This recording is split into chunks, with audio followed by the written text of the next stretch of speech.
নবনির্বাচিত প্রধানমন্ত্রী তারেক রহমান বুধবার নিজের ব্যক্তিগত গাড়ি ব্যবহার করে রাজধানীর বিভিন্ন কর্মসূচিতে অংশ নিয়েছেন। বিএনপির মিডিয়া সেলের সদস্য আতিকুর রহমান রুমন জানিয়েছেন, প্রধানমন্ত্রী তার ব্যক্তিগত সাদা টয়োটা গাড়ি, নিজস্ব চালক এবং নিজে ক্রয় করা জ্বালানি ব্যবহার করেছেন। এদিন তিনি কোনো সরকারি গাড়ি ব্যবহার করেননি।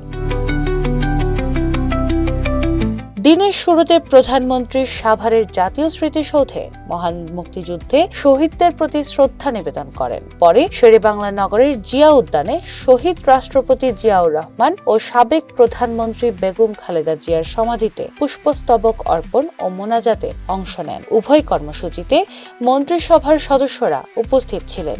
এরপর তিনি সচিবালয়ে গিয়ে নতুন মন্ত্রিসভার প্রথম বৈঠকে অংশ নেন। জনভোগান্তি কমাতে প্রধানমন্ত্রীর গাড়িবহর 13-14টি থেকে কমিয়ে 4টিতে নামিয়ে আনা হয়েছে। প্রথম দিনের কার্যক্রমে তার গাড়িতে রাষ্ট্রীয় পতাকা ব্যবহার করা হয়নি।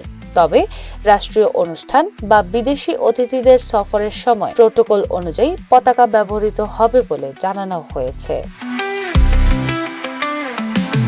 আতিকুর রহমান রুমন আরও জানান, প্রধানমন্ত্রীর কার্যালয়ে মন্ত্রিসভার বৈঠক হলে সচিবালয় থেকে মন্ত্রীদের যাতায়াতে অতিরিক্ত যানজট সৃষ্টি হয়। এ কারণে ভবিষ্যতে অধিকাংশ মন্ত্রিসভা বৈঠক সচিবালয়ে আয়োজনের সিদ্ধান্ত নেওয়া হয়েছে। এছাড়া রাজধানীর প্রধান সড়কের দুই পাশে অতিরিক্ত পোশাকধারী পুলিশ মোতায়েনের প্রচলিত ব্যবস্থাও বন্ধ করার নির্দেশ দিয়েছেন প্রধানমন্ত্রী।